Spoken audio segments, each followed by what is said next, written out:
الحمد لله نحمده ونستعينه ونستغفره ونؤمن به ونتوكل عليه ونعوذ بالله من شرور أنفسنا ومن سيئات أعمالنا من يهده الله فلا مضل له ومن يضلله فلا هادي له ونشهد أن لا إله إلا الله ونشهد أن محمدا عبده ورسوله أرسله بالحق بشيرا ونذيرا. أعوذ بالله من الشيطان الرجيم. بسم الله الرحمن الرحيم. وَإِذْ يَمْكُرُ بِكَ الَّذِينَ كَفَرُوا لِيُثْبِتُوكَ أَوْ يُقْتُلُوكَ أَوْ يُخْرِجُوكَ وَمَكَرُوا وَمَكَرَ اللَّهُ وَاللَّهُ خَيْرُ الْمَاكِرِينَ. صدق الله العلي العظيم. وعن النبي صلى الله عليه وسلم أنه قال: لا يؤمن أحدكم حتى يكون هواه تبعا لما جئت به أو كما قال النبي صلى الله تعالى عليه وسلم. محترم سامعین خطبہ جمعہ، بزرگوں، نوجوان بھائیوں اور عفت ماں اور بہنوں، السلام علیکم ورحمۃ اللہ وبرکاتہ. اللہ رب العزت کا دیا ہوا دین اور اس کا پسندیدہ دین، دین اسلام، انقلابی دین ہے. یہ انفرادی زندگی میں بھی انقلاب برپا کرتا ہے اور اجتماعی زندگی میں بھی انقلاب برپا کرتا ہے. یہ دین اپنے ماننے والوں سے یہ مطالبہ کرتا ہے کہ تمہاری زندگی حرکت و عمل سے عبارت ہونی چاہیے. ایک خاص مقصد کے لیے، ایک خاص مشن کے لیے اس دنیا میں تم آئے ہوئے ہو. تمہارا کام اس دنیا میں آ کے کھانا کھانا، گھر بنانا، لگزریس لائف گزارنا، بیوی بچوں کو اچھی زندگی دے دینا یہی نہیں ہے، بلکہ تم اس دنیا میں اس لیے آئے ہو تاکہ تم اللہ رب العزت کی مرضی کی پابندی کرو، اللہ کی اطاعت کرو، اللہ کی بندگی کرو، اور اس زمین پر اللہ رب العزت نے جس عظیم کام کے لیے تم کو برپا کیا ہے وہ تم کرو.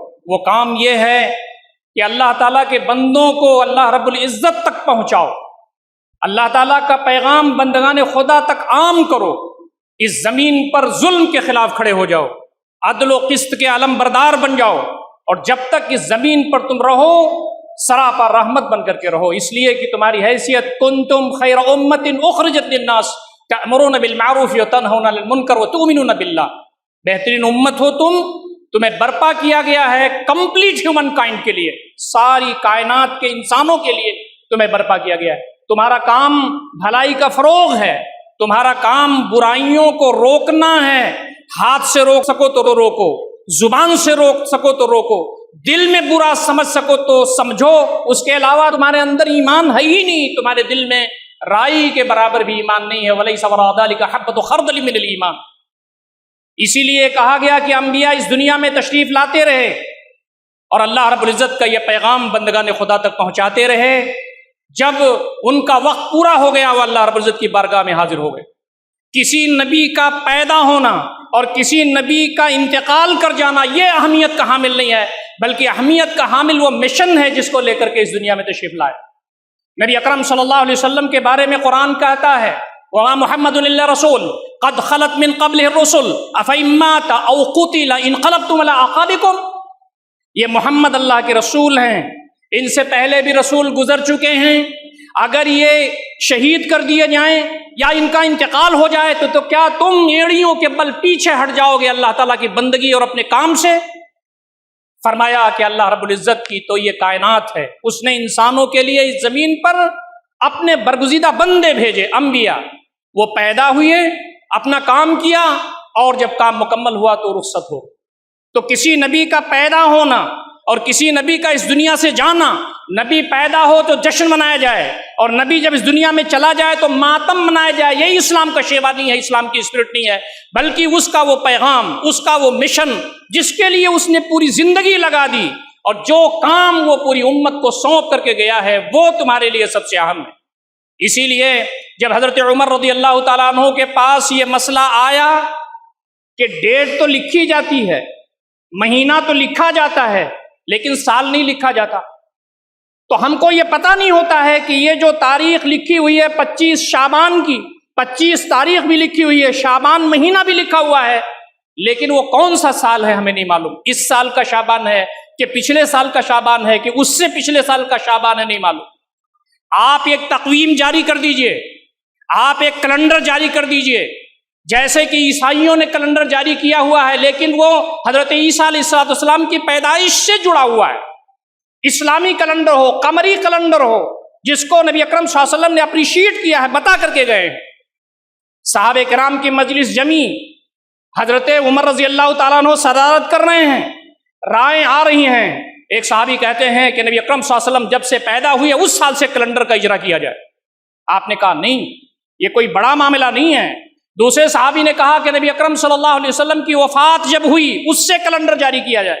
حضرت عمر رضی اللہ تعالیٰ عنہ نے کہا کہ یہ بھی کوئی بڑی بات نہیں ہے، ایک نبی آتے ہیں، دنیا میں رہتے ہیں، پھر دنیا سے چلے جاتے ہیں، اور کوئی رائے ہونی چاہیے۔ روایات میں آتا ہے کہ حضرت علی رضی اللہ تعالیٰ عنہ نے غالباً یہ کہا کہ امیر المومنین، ہجرت ایک ایسا انسیڈنٹ ہے، ایک ایسا واقعہ ہے، ایک ایسا حادثہ ہے نبی اکرم صلی اللہ علیہ وسلم کی زندگی میں، تاریخ اسلام میں، جو زندگی کا رخ موڑتا ہے، جو حق و باطل میں تمیز کرتا ہے، جو ایک مشن دیتا ہے، ایک پیغام دیتا ہے پوری امت کو۔ ہجرت سے اسلامی کیلنڈر کا آغاز ہونا چاہیے۔ حضرت عمر رضی اللہ تعالیٰ عنہ نے کہا کہ تمہاری رائے بہت اچھی رائے۔ فرمایا ان الہجرہ فرقت بین الحق والباطل فارقوا بها۔ اب میرا یہ آرڈر جاری ہوتا ہے کہ یہ ہجرت جو تھی اس نے حق اور باطل کے درمیان تفریق کر دی، منافقوں کے درمیان تفریق کر دی، مشرکوں کے درمیان تفریق کر دی، مومنین اور محسنین جو صالحین تھے ان کے درمیان تفریق کر دی۔ یہ ہجرت سے اسلامی کیلنڈر کا آغاز ہونا چاہیے۔ دوستو اور ساتھیو، ہم کو نبی اکرم صلی اللہ علیہ وسلم کی وفات تو یاد ہے، ہم کو نبی اکرم صلی اللہ علیہ وسلم کی پیدائش تو یاد ہے، ہم اس موقع پر کچھ جلسے جلوس تو کر لیتے ہیں، لیکن آپ کا مشن کیا تھا جس کے لیے اس دنیا میں آپ تشریف لائے؟ آپ نے وہ پیغام کیا تھا جس کے لیے آپ نے پوری زندگی کی بازی لگا دی؟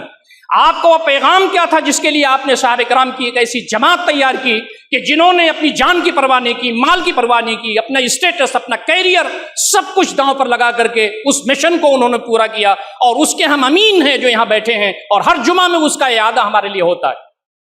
نبی اکرم صلی اللہ علیہ وسلم کا جو مشن تھا وہ یہی کہ یہ کائنات، اس کا ایک ہی خالق ہو سکتا ہے، پوری کائنات اللہ کی تسبیح بیان کر رہی ہے، اے لوگو اللہ رب العزت کی تسبیح بیان کرو، اللہ کا شکر بجا لاؤ، اسی کی عبادت کرو، اس کے ساتھ کوئی شرک نہ کرو، ان الشرک لظلم عظیم، شرک کسی بھی شکل میں ہو وہ ظلم عظیم۔ وحدانیت کی تعلیم نبی اکرم صلی اللہ علیہ وسلم دی۔ آپ صلی اللہ علیہ وسلم نے دیوی اور دیوتاؤں کے بارے میں کہا کہ ان کی کوئی حیثیت نہیں ہے۔ آپ کو معلوم ہے کہ خانہ کعبہ کے سراؤنڈنگ میں دیوی دیوتا رکھے ہوئے تھے، وہ ایسے لوگ تھے جو کوئی نیک آدمی تھا اس کا اسٹیچو بنا ہوا تھا، کوئی بہت صالح آدمی تھا اس کا اسٹیچو بنا ہوا تھا، ان کے زعم کے مطابق کوئی نبی گزرا تھا اس کا اسٹیچو بنا ہوا تھا۔ وہ کہتے تھے ما نعبدہم الا لیقربونا الی اللہ زلفا، ہم تو ان کی عبادت اس لیے کرتے ہیں کہ اللہ رب العزت کے ہاں ہماری سفارش کر دیں گے یہ تو ہم کو جنت مل جائے گی۔ کہا گیا نہیں، وہ ہستی عظیم ہے، وہ علیم بذات الصدور ہے، دل کے رگوں کی گہرائیوں میں اٹھنے والے وسوسوں سے تک سے واقف ہے۔ تم جو پکارتے ہو تو تمہارے شہر رگ کے قریب ہے، وہ اس کے پاس کسی ایسی چیز کی ضرورت نہیں ہے جو تمہاری سفارش کر کے لے جائے۔ آپ نے بتوں کو خطاب کر کے کہا کہ یہ تمہیں نہ نفع دے سکتے ہیں نہ نقصان دے سکتے ہیں۔ جو کفر تھا، جو شرک تھا، وہ تلملا اٹھا، جو طاغوت تھا وہ نبی اکرم صلی اللہ علیہ وسلم کے خلاف ہو کر کے اس نے برسر پیکار آ گیا۔ آپ یاد رکھیے نبی اکرم صلی اللہ علیہ وسلم کی ہستی جو صادق تھی، سچے تھے آپ، امین تھے آپ، لوگوں کے کام آنے والے تھے، غربا مساکین، یتیم، لاچار، مجبور، مستحقین کی خدمت کرنے والے آپ تھے، سراپا رحمت تھے ساری کائنات کے لیے، لوگوں کے درمیان مسلم تھے۔ لیکن جیسے ہی آپ نے توحید کی دعوت دینا شروع کر دیا، لوگوں کے جو پیشانی پر بل پڑنا شروع ہو گیا، نبی اکرم صلی اللہ علیہ وسلم کے خلاف سازشیں کرنا شروع کر دیا، آپ کو برا بھلا کرنا شروع کر دیا، جو ایمان لا رہے تھے ان کو ستانا شروع کر دیا، اور آپ نے فرمایا ایسے ہی تم نہیں رہو گے، ایک دن آئے گا جس دن مر جاؤ گے، مرنے کے بعد تمہیں اپنے رب کے سامنے حاضر ہونا ہے، اور وہ ساری چیزوں کے بارے میں تم کو باخبر کرے گا جو تم سے چھپی ہیں، جو تم سے ظاہر ہیں۔ آپ نے کھول کر کے یہ باتیں پیش کی۔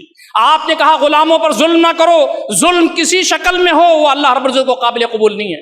آپ نے فرمایا خواتین کے ساتھ ظلم نہ کرو، ان کو زندہ درگور نہ کرو، ان کو کمتر نہ سمجھو۔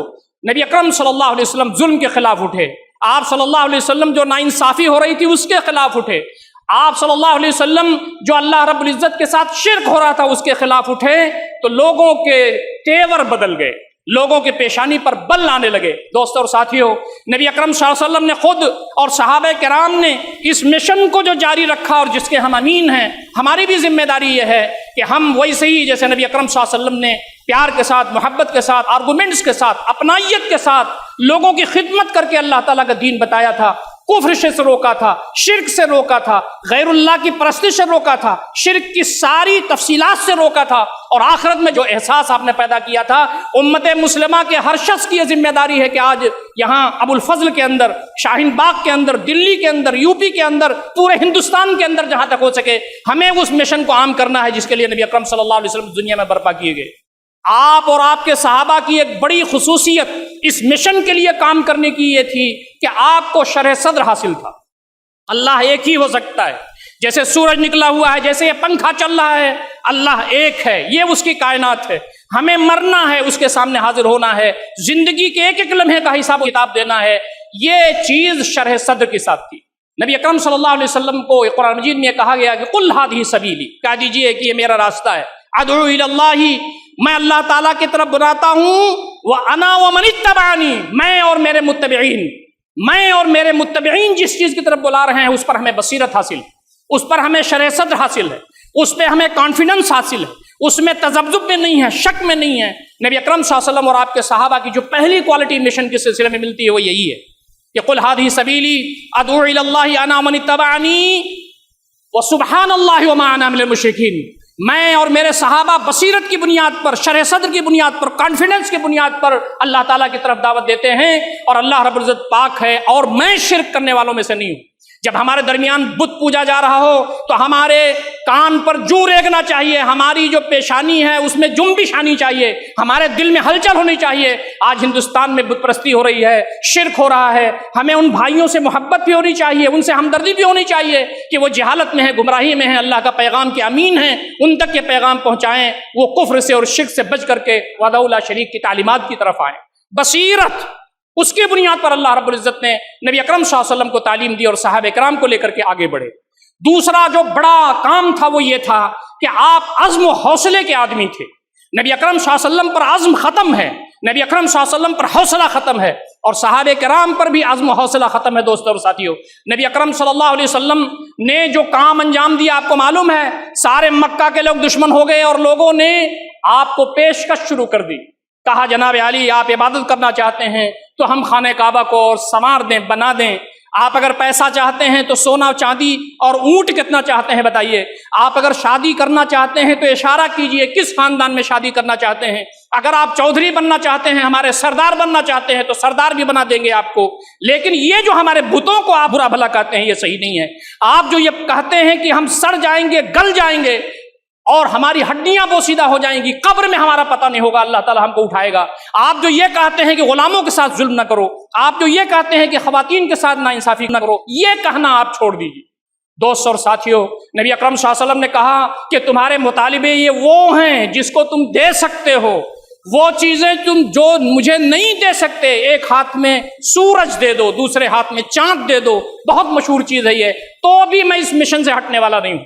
یہ امت آج ہم تمام اس میں شامل ہیں، ہمارا نبی ایک ایک پل چین میں نہیں رہا، ہمارے جو صحابہ ہیں انہوں نے جہد مسلسل کے ساتھ اور قربانیوں کے ساتھ اپنی زندگی گزاری۔ ہمارا معاملہ یہ ہے کہ ہم ٹھیک سے نہ تو دین سمجھ سکتے ہیں، نہ دین کی تعلیم کسی غیر مسلم بھائی کو بریف کر سکتے ہیں کہ دین اسلام یہ ہے، اس کی تعلیمات یہ ہے، ہماری فطرت سے قریب ہے، اور ہمارے جتنی بھی سمسیاں ہیں، جتنے بھی پرابلم ہیں، سب کا سالوشن وہ ہے، ہم یہ نہیں بتا سکتے، تو ہمیں تیاری کرنی چاہیے۔ دوستوں اور ساتھیوں، نبی اکرم صلی اللہ علیہ وسلم کو اس راستے میں جو کچھ بھی آزمائشیں آئیں، آپ عزم کے ساتھ، حوصلے کے ساتھ ڈٹے رہے۔ یاد رکھیے، جب آپ ظلم کو ظلم کہیں گے، جب آپ کفر کو کفر کہیں گے، جب آپ شرک کو شرک کہیں گے، جب آپ طاغوت کو طاغوت کہیں گے، تو آپ کو ٹھنڈے پیٹ کوئی نہیں لے گا۔ آج جبکہ دین اسلام کی تعلیمات پوری دنیا میں اس انداز سے نہیں پھیلائی جا رہی ہیں جیسے پھیلانا کا حق ہے، لیکن قرآن مجید اپنی اصلی شکل میں موجود ہے، کچھ صلحائے امت موجود ہیں دنیا میں، کچھ اسلام کی تعلیمات ہیں جو لوگوں کے سامنے آج آ رہی ہیں. آج امریکہ پریشان ہے، آج یورپ کے کنٹریز پریشان ہیں، آج ہندوستان پریشان ہے، آج کفر پریشان ہے، آج طاغوت پریشان ہے. جس دن امت مسلمہ کے لوگ نبی اکرم صلی اللہ علیہ وسلم کے مشن کو لے کر کے اٹھ جائیں گے، جس دن صحابہ کرام کی روایات کو ہم تازہ کریں گے اس ہندوستان کے اندر، اس وقت اللہ رب العزت کی رحمتیں اور اس کی برکتیں اسی طرح سے سایہ فکن ہوں گی جیسے کہا گیا کہ اللہ کے نبی صلی اللہ علیہ وسلم یہ چال چل رہے ہیں کہ آپ کو یا تو قید کر دیں، یہ چال چل رہے ہیں یا تو آپ کو قتل کر دیں، یہ چال چل رہے ہیں کہ آپ کو یا تو نکال دیں اس مکہ سے. وَيَمْكُرُونَ وَيَمْكُرُ اللَّهُ، اللہ تعالیٰ چال چل رہا ہے، یہ چالیں چل رہے ہیں، اللہ بھی تدبیریں کر رہا ہے. ہم اس مقام پر آ جائیں کہ ہمارے دشمن جب چالیں ہمارے لیے چل رہے ہوں تو وحدہ لا شریک ہمارے لیے تدبیریں کرنے والا ہو. دوستوں اور ساتھیوں، امت کی عظمت یہی ہے کہ جب اللہ کے راستے میں یہ قربانیاں دیتے ہیں تو اللہ رب العزت ان کے لیے راستے کھول دیتا ہے. اس امت کا بڑکپن یہ ہے کہ جب اللہ رب العزت کے راستے کے لیے یہ اپنی صلاحیتوں کو لگاتے ہیں اور اپنے آپ کو فدا کر دیتے ہیں تو اللہ رب العزت کی نصرت، اس کی رحمتیں، اس کی برکتیں وہاں سے آتی ہیں جہاں سے اس کو گمان نہیں ہوتا ہے. ہمارا رب موجود ہے جو حضرت آدم کے زمانے میں تھا، جو حضرت نوح، حضرت ابراہیم کے زمانے میں تھا، جو حضرت نبی اکرم صلی اللہ علیہ وسلم اور صحابہ کے زمانے میں تھا. آج وہی رب موجود ہے جس کے بارے میں حضرت ابوبکر رضی اللہ تعالیٰ عنہ نے کہا تھا، صحابہ رو مت، نبی اکرم صلی اللہ علیہ وسلم اس دنیا سے تو چلے گئے لیکن آپ کا مشن زندہ ہے، وہ وحدہ لا شریک زندہ ہے جو نبی اکرم صلی اللہ علیہ وسلم کو جس نے بھیجا تھا اور یہ بڑا کام جس نے دیا. من کان یعبد محمدا فإن محمدا مات، جو محمد صلی اللہ علیہ وسلم کی عبادت کرتا تھا اسے سن لینا چاہیے کہ محمد صلی اللہ علیہ وسلم کا انتقال ہو گیا.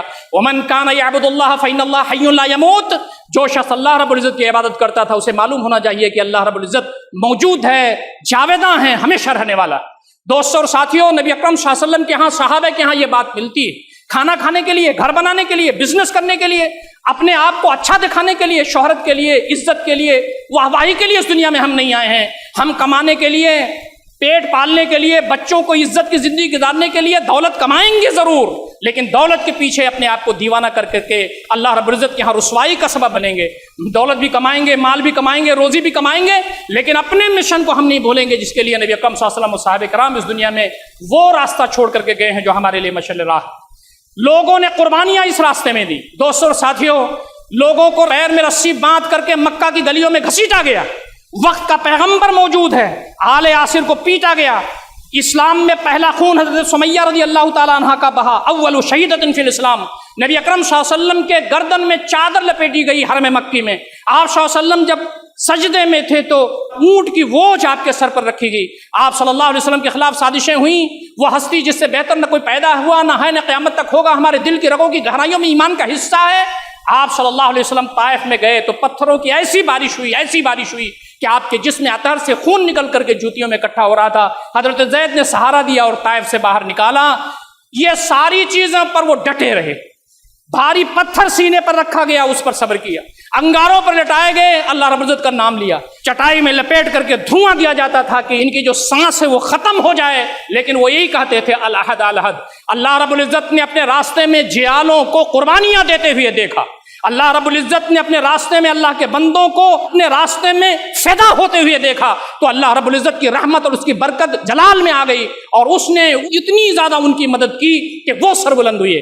آج بھی ہماری جو ذلت ہے، آج بھی ہماری جو پستی ہے، آج بھی ہم مختلف اقوام کے مقابلے میں جو اپنے آپ کو ذلیل اور کمتر سمجھتے ہیں، وہی وحدہ لا شریک عرش الہی پر بیٹھا ہوا ہے. اگر ہم اس کی بات مانیں گے، اس کے مشن پر چلیں گے، نبی اکرم صلی اللہ علیہ وسلم کے بتائے ہوئے راستے پر چلیں گے، صحابہ کرام کو اسوہ مانیں گے، یاد رکھیے اللہ رب العزت کی رحمتیں، اس کی برکتیں، اس کی نوازشات آج بھی برسنے کے لیے تیار ہیں. لیکن وہ دل چاہیے، وہ ایمان چاہیے، وہ کوشش چاہیے، وہ محنت چاہیے، وہ جہد مسلسل چاہیے.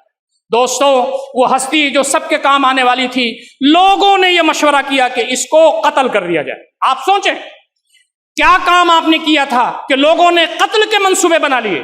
ہم اسی امت کے لوگ ہیں جو اپنی لائف کو سیکور کر کے بیٹھے ہوئے ہیں. ہم اسی نبی اکرم صلی اللہ علیہ وسلم کی امتی ہیں جو کھا رہے ہیں لذت کام و دہن سے، اپنے آپ کو محظوظ کر رہے ہیں، لیکن وہ مشن ہم بھول گئے جس کے لیے نبی اکرم صلی اللہ علیہ وسلم اور صحابہ کرام اس دنیا میں تشریف لائے تھے. یہ ایک بہت بڑی مجلس ہوئی جس میں سارے گویا کہ مکہ کے بڑے بڑے قبیلوں کے سرداران موجود ہیں. ہمارے راوی لکھتے ہیں، سیرت نگار بیان کرتے ہیں، شیطان شیخ نجدی بن کر کے اس میں موجود تھا. ایک رائے یہ آئی کہ جناب ان کو نکال دیا جائے، کہیں ان کو قید کر دیا جائے. تو پھر جواب یہ آیا کہ نہیں، بنو ہاشم آ کر کے ان کو نکال لے گا. کوئی ایک قبیلہ اٹھ کر کے قتل کر دے تو وہ دوسرا قبیلہ جو حضرت بنو ہاشم کا قبیلہ ہے وہ بدلہ لے لے گا۔ جس رائے پر اتفاق ہوا اور جس پر شیخ نجدی یعنی ابلیس نے جس کی تائید کی وہ یہ تھا کہ جتنے بھی قبیلے ہیں مکہ کے وہ قبیلے اپنے ایک ایک آدمی کو دیں جس کے اندر دو کوالٹیز ہوں۔ ایک کوالٹی تو یہ کہ اس کے اندر وہ طاقت ہو، قوت والا ہو، دوسرا یہ کہ تلوار چلانے میں ماہر ہو، اس کا وار خالی نہ جانے والا ہو۔ سارے قبیلوں نے اپنے ریپرزنٹیٹیو دے دیے، نبی اکرم صلی اللہ علیہ وسلم کا گھر گھیر دیا۔ کون سا جرم تھا نبی اکرم صلی اللہ علیہ وسلم کا کہ انہوں نے نبی اکرم صلی اللہ علیہ وسلم کا گھر گھیرا تھا؟ گھر اس لیے نہیں گھیرا تھا کہ کوئی ایجیٹیشن تھا، کوئی مطالبہ تھا، جیسے ہی آپ نکلیں آپ وار کر دیا جائے اور آپ کا کام تمام کر دیا جائے۔ نبی اکرم صلی اللہ علیہ وسلم کو قتل کرنے کی پوری سازش ہو گئی، مکہ سے نکلنے پر مجبور کر دیا گیا ہے صحابہ کرام کو۔ وہ مشن کیا تھا جس کے لیے مجبور کیا گیا نکلنے سے؟ وہ کام کیا تھا جس کی وجہ سے لوگوں نے مکہ میں رہنے نہیں دیا؟ وہ ہماری نظروں سے وہ اوجھل ہے۔ میں آج کے خطبے میں وہ چیز آپ کے سامنے لانا چاہتا ہوں، کبھی بھی اپنے نظروں سے اس چیز کو اوجھل مت ہونے دیا جائے گا۔ اللہ رب العزت نے حضرت جبریل کو بھیجا، وحی کی کہ اللہ کے نبی صلی اللہ علیہ وسلم نکلیے، ہم ان کی آنکھوں پر پردہ ڈال رہے ہیں۔ یہ ہے اللہ تعالیٰ کی تائید و نصرت۔ کیا کبھی ہم کو یہ حوصلہ ہوتا ہے کہ اللہ کے راستے میں ہم قربانیاں دیں اور اللہ تعالیٰ بھی ہماری مدد کر دے؟ کیا ہمارے اندر کبھی یہ امنگ پیدا ہوتی ہے کہ اللہ کے راستے میں ہم اپنے آپ کو لگائیں اور اللہ تعالیٰ غیب سے ہماری مدد کر دے؟ غیب سے مدد دیکھنا چاہتے ہیں، اللہ تعالیٰ کی رحمتیں اور برکتیں دیکھنا چاہتے ہیں تو اللہ تعالیٰ کے دین کے کام کے لیے آگے بڑھیے، اس عظیم کام کے لیے اٹھیے جس کے لیے نبی اکرم صلی اللہ علیہ وسلم برپا ہوئے تھے، جس کے لیے صحابہ کرام نے اپنی زندگیاں لگا دی تھی۔ نبی اکرم صلی اللہ علیہ وسلم نکلے، ایک مٹھی بھر خاک لی، سارے لوگوں کے چہروں اور سروں پر ڈالتے ہوئے نکل گئے، وہ شاہت الوجوہ کہتے ہوئے آپ باہر نکل گئے اور آپ صلی اللہ علیہ وسلم حضرت ابوبکر کے پاس پہنچے۔ دروازہ کھٹکھٹایا، ابو بکر منتظر تھے، کہا ابو بکر ہجرت کا حکم ہو گیا، دوسرا حکم ہوا ہے کہ تم میرے ساتھ ہوگے۔ حضرت ابوبکر رونے لگے، انہوں نے کہا اللہ کے نبی صلی اللہ علیہ وسلم میرا یہ رتبہ کہ میں آپ کے ساتھ سفر ہجرت میں رہوں، اس سے بڑی اعزاز کی کوئی بات نہیں ہو سکتی، 2 جانور کا انتظام کر لو۔ کہا انتظام ہے، کہا ایک میرے لیے، کہا اللہ کے نبی صلی اللہ علیہ وسلم ایک آپ کے لیے ایک میرے لیے، کہا نہیں، میرے لیے جو انتظام کیا ہے اس کی قیمت مجھ سے لینی پڑے گی۔ دوست اور ساتھیو، ہمارا جو رہبر تھا، ہمارا جو رہنما تھا، وہ ایک ایک پائی کا، ایک ایک آنے کا ایسا حساب رکھتا تھا کہ جو ذاتی کام ہے اس کے لیے کیا خرچ کرنا ہے، جو اللہ تعالیٰ کے دین کے لیے جو کام کرنا ہے، جو غربا کا حق ہے، جو مساکین کا حق ہے، جو بیت المال کا حق ہے، اس کے لیے کیا کام کرنا ہے۔ حضرت ابوبکر رونے لگے، انہوں نے کہا میرا مال آپ کا مال ہے، کہا نہیں، قیمت لینی پڑے گی۔ بہرحال میں آپ سے عرض کروں کہ نبی اکرم صلی اللہ علیہ وسلم کا کوئی بھی قابل ذکر کام پلاننگ سے خالی نہیں ہوتا تھا، تخطیط سے خالی نہیں ہوتا تھا، مائکرو پلاننگ سے خالی نہیں ہوتا تھا۔ یہ کون ہیں؟ یہ حضرت ابوبکر ہیں، ان کی بڑی بیٹی حضرت اسماء بن ابی بکر رضی اللہ تعالیٰ عنہ وہ موجود ہیں، حضرت عائشہ بھی چھوٹی ہیں لیکن وہ بھی موجود ہیں، حضرت عبداللہ بن ابو بکر وہ بھی موجود ہیں۔ میٹنگ ہو رہی، پلاننگ بن رہی ہے، نبی رحمت صلی اللہ علیہ وسلم مشورہ کر رہے ہیں، ایک بہترین پلان تیار ہو گیا۔ بہترین پلان کیا تیار ہوا کہ ہم کو جانا ہے جناب علی شمال میں، لیکن ہم جنوب میں جائیں گے، فوراً سفر شروع نہیں کریں گے، اور کھانا بنا کر کے حضرت اسماء لے کے آئیں گی روزانہ۔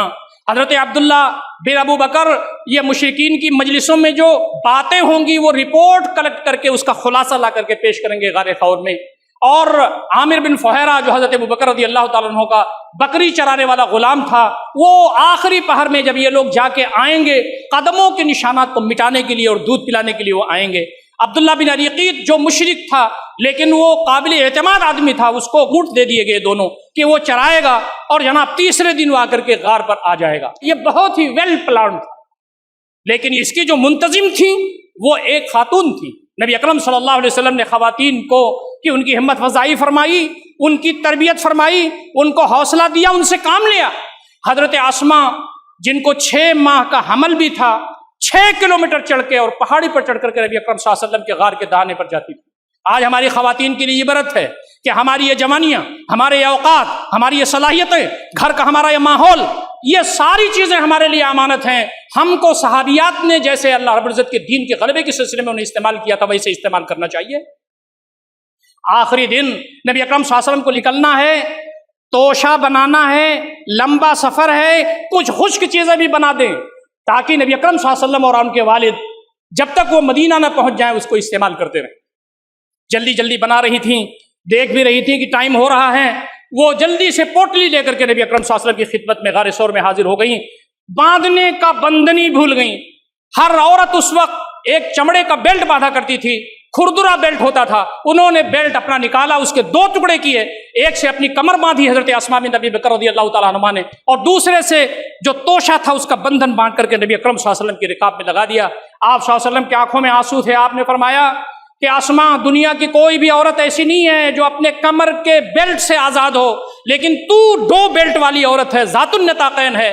جب تک اس زمین پر اسلام کے شیدائی زندہ رہیں گے، حضرت اسماء جن کو ذات النطاقین کا لقب نبی اکرم صلی اللہ علیہ وسلم نے دیا ہے، وہ ہمیشہ اس لقب سے یاد کی جاتی رہیں گی۔ یہ پورا جو کام تھا یہ ویل پلان تھا، اور نبی اکرم صلی اللہ علیہ وسلم نے اس کی منصوبہ بندی کی اور اس پر عمل کرایا۔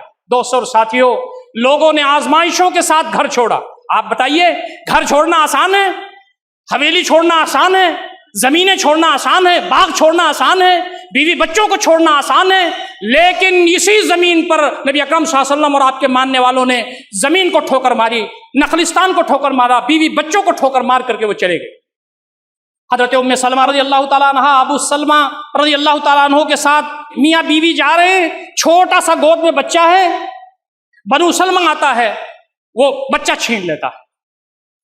سسرال کے لوگ آ کے بچہ چھین لیتے ہیں، میکے کے لوگ آ کر کے ام سلمہ کو لے جاتے ہیں، ابو سلمہ اکیلے جاتے ہیں۔ 1 سال تک یہ خاتون جنت روتی رہی، نکل نکل کر کے مدینہ کی طرف دیکھتے رہی، اور اللہ رب العزت کی جو سنت تھی وہ پوری ہوئی، اور لوگوں نے کہا ٹھیک ہے، یہ روز روتی ہے، جانے۔ دوستو، ایک صحابی تھے حضرت صہیب الرومی رضی اللہ تعالیٰ عنہ، جو وہاں لوہاری کا کام کرتے تھے، تلواریں بناتے تھے، بعد میں زمینیں خرید کرتے تھے اور اس کو فروخت کرتے تھے۔ سب چھوڑ کر کے وہ چلے گئے، ایک اونٹ پر لادا سونا چاندی اور بہت ساری چیزیں جو قیمتی تھی۔ مشرکین نے پکڑ لیا اور کہا کہاں لے جا رہے؟ کہا میں ہجرت کرنے جا رہا ہوں، سب چھوڑ دیا، میری زمینیں پڑی ہیں، میرے نخلستان پڑے ہیں، میری وہ سب جائیدادیں پڑی ہیں، لے لو۔ کہا نہ، ہم تمہیں نہیں جانے دیں گے۔ کہا یہ سب دے دوں تو؟ کہا ہاں، تب جانے دیں گے۔ کہا سب لے لو، اور چلے گئے تنہا۔ جب مدینہ میں نبی اکرم صلی اللہ علیہ وسلم سے نظریں ملی تو آپ مسکرائے اور کہا ربح البیع ابا یحییٰ، ابو یحییٰ تم نے بڑے فائدے کا سودا کیا، اور تمہارے لیے قرآن مجید میں آیت اتر گئی، ومن الناس من یشری نفسہ ابتغاء مرضات اللہ واللہ رؤوف بالعباد۔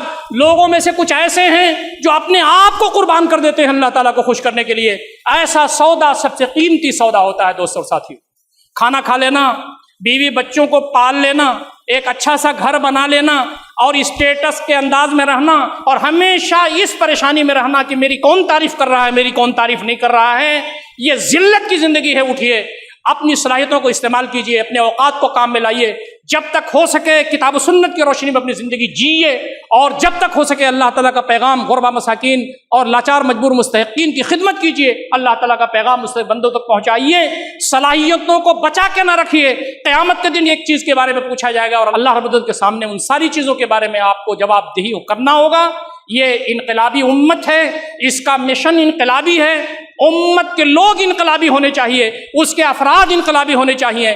آزمائشوں کو دعوت نہیں دینا، لیکن آزمائشیں آ جائیں تو صبر و ثبات کے ساتھ رہنا، اور جب تک اس زمین پر رہیے اس انداز سے رہیے کہ جب مر کے جائیے اللہ تعالیٰ کی بارگاہ میں تو اللہ کو ہمارے اوپر رحم آ جائے، اللہ تعالیٰ ہم پر رحم کر دے، ہماری مغفرت کر دے۔ ایسا نہ ہو کہ اللہ تعالیٰ کی بارگاہ میں حاضر ہوں تو اللہ تعالیٰ کہے کہ اس نالائق کو میری نظروں سے ہٹا دو۔ نبی اکرم صلی اللہ علیہ وسلم حوض کوثر پر جام پلا رہے ہوں تو کہیں اس مردود کو میری نظروں سے ہٹاؤ، میرے بعد اس نے نہ تو میرے کام کو آگے بڑھایا اور نہ اس امت واحدہ کے پیغام کو سمجھا جس کے لیے میں دنیا میں گیا تھا۔ اللہ رب العزت ہم تمام کو ان ساری باتوں پر غور فکر کرنے، عمل کرنے کی توفیق عنایت فرمائے۔ اقول قولی ھذا استغفر اللہ لی ولکم اجمعین واستغفروہ انہ هو الغفور الرحیم۔